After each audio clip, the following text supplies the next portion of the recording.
ঠিক আছে, খেলা 90 মিনিটের পরে খেলা এক্সট্রা টাইমে চলে গেছে। প্রাকৃতিক দুর্যোগের জন্য খেলা বন্ধ ছিল। প্রাকৃতিক দুর্যোগ আসলে তো কেউ কিছু করার নেই, আনসার্টেন আসছে, সেখানে খেলা বন্ধ করতে হয়েছে, নাহলে আমরা খেলা ঠিকমতো শেষ করতে পারতো রেফারি। এখন ইনসাফিসিয়েন্ট লাইট হওয়ার জন্য 30 মিনিট যখন এক্সট্রা টাইম দেওয়া হয়, দুই ক্যাপ্টেনের সঙ্গে কথা বলে দুই ক্যাপ্টেন তখন রাজি ছিল 30 মিনিট খেলা হবে, দেন তারপর টাইব্রেকারে যাবে।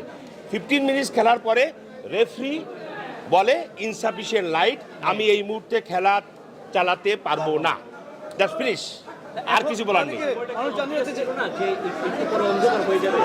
সেটা সম্পূর্ণ রেফারির ব্যাপার। রেফারি মাঠ কন্ট্রোল করে, ম্যাচ কমিশনার মাঠ কন্ট্রোল করে। রেফারি বলছে যে ইনসাফিসিয়েন্ট লাইট, খেলা বন্ধ। খেলা কবে হবে, আগামীকাল হবে না 3 দিন পরে হবে, প্রফেশনাল লিগ কমিটি ডিসিশন নেবে।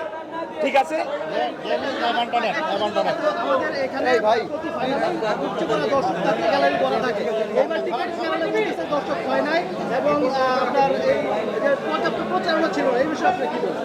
প্রচারণার ব্যাপারে এটা আমার কোনো মন্তব্য করা ঠিক হবে না। প্রচারণার ব্যাপারে সম্পূর্ণ জেলা ফুটবল অ্যাসোসিয়েশনের পরে দায়িত্ব ছিল।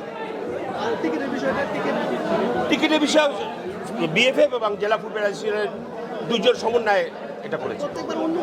না, এবারও যথেষ্ট দর্শক হয়ে গেছে। আপনি জানেন যে প্রাকৃতিক দুর্যোগের জন্য দর্শক কমেছে, যথেষ্ট দর্শক হয়েছে। যে জিনিসটা হচ্ছে এখানে শুধু তো মানে টিকিটের বিষয় না, আমাদের এই যে প্রেস বক্স বলে কিছু নাই এখানে। ঠিক আছে, এগুলো নিয়ে পরে আলোচনা।